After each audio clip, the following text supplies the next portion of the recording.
Okay, this clearly is a problem. Ladies, gentlemen, and Harajim of all ages, it has, as usual, been an eventful couple of days in the Diablo 4 world. We've had a hotfix hit the game, a number of confirmations or responses on various topics from the developers themselves, and there has been a very major exploit that people were taking advantage of for a short period of time that was genuinely about to cause a lot of problems, but Blizzard seems to have noticed some bans are going out, so let's talk about that whole situation too.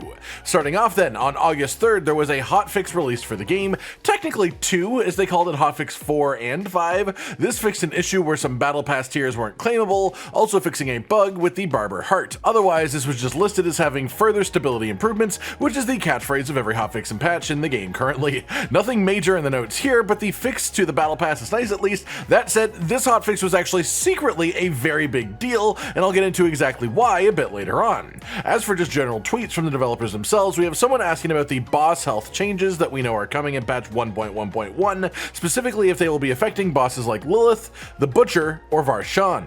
Adam Fletcher, the global community development director of Diablo, responds that Story and Uber Lilith will not be buffed. That is quite straightforward as a response to that one boss in the question, but the lack of inclusion of the other two that were asked about implies that the Butcher and Varshan are going to be getting health buffs. And dear God, the concept of running into the Butcher in a high tier nightmare dungeon with 250% of his old health is just terrifying. So, you know, we've got that to look forward to, a revitalized fear of hearing fresh meat being screamed into our ear at any given moment. Then we have someone asking about the promised horse changes, the big one being the ability to use the spur action to ride right through barriers rather than getting stuck on them constantly. Adam Fletcher responds to this saying that those will be coming later on, so it's likely to be at least a few weeks until that is a part of the game, sadly, as I don't imagine that is a particularly small change to make.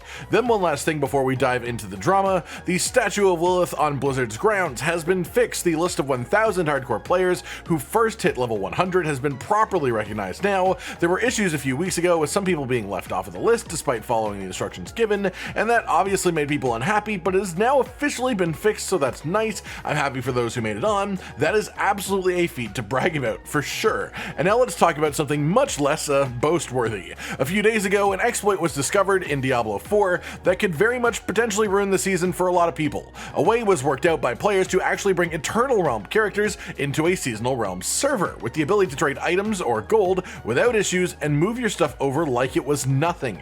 And you could also send seasonal characters back to the Eternal Realm as well. You could just kit out your Seasonal Realm characters from your old gear, which would sort of make the rest of the season pointless. You could use this to multiply your gold to do a weird transferring character issue that a few people took massive advantage of as well, just to have massive gold counts, and you could even bring Malignant hearts back to the Eternal Realm, weirdly slot them into every slot on every piece of equipment, then send that equipment back over the Seasonal Realm on your Eternal character, so you can just actively have a ton of Malignant heart buffs active at the same time. And absolutely all of that is just nuts. It's such an obviously massive exploit. It is a big shame that the developers never noticed this was there or never protected against the idea in the first place. It's a really big deal that players did find this and took advantage of it, but before we all get into an uproar, because don't get me wrong, I have a lot to say about this, it has already been fixed. This issue cropped up and started being properly talked about among players on August 2nd. But remember that hotfix that I mentioned earlier from August 3rd, the tiny one with just some quaint little changes? Well, this also stealth blocked the Eternal and Seasonal character swapping,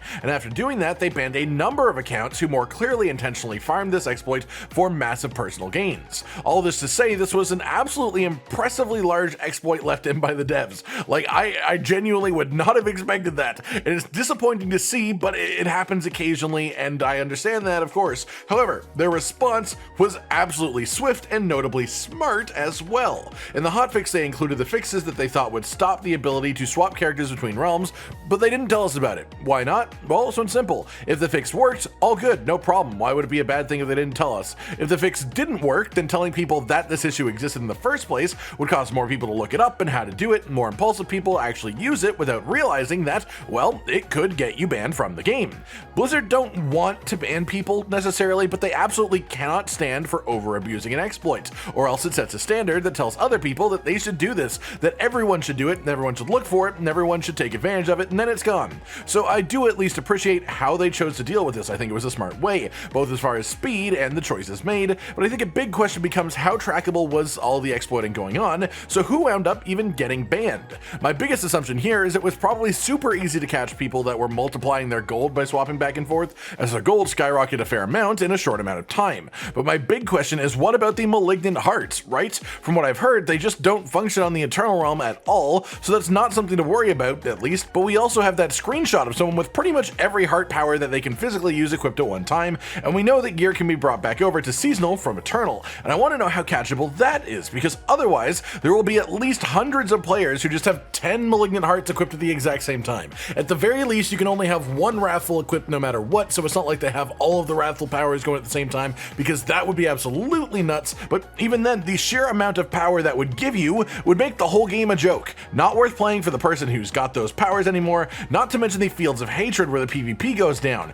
Imagine dying to someone, inspecting their gear afterwards, and seeing all of those Malignant hearts. At the very least, switching server instances is pretty easy to do, so you can get away from them, especially because the amount of people who would even have done this and have this in the game in the amount of time that this was possible is very small. But it still, of course, is a concern to me that this could happen, and if that even happens to one player one time, it is a massive issue for this game, right?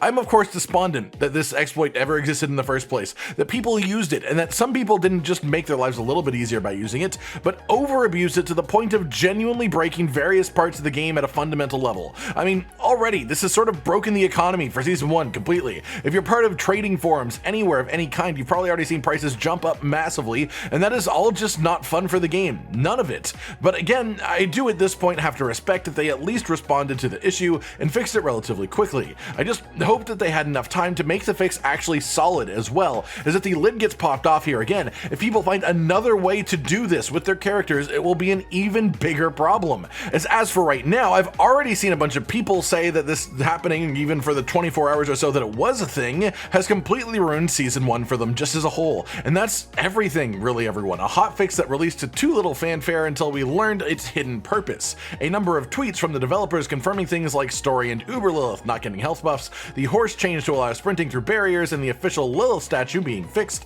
as well as the biggest exploit to plague Diablo 4 so far, honestly, just as a whole, and I am still reeling from the fact that it was even a thing. I hope you've all enjoyed this breakdown of the news from the last few days in the community. I'll probably be back in a couple of days with even more, though hopefully nothing quite as big of an issue next time, right?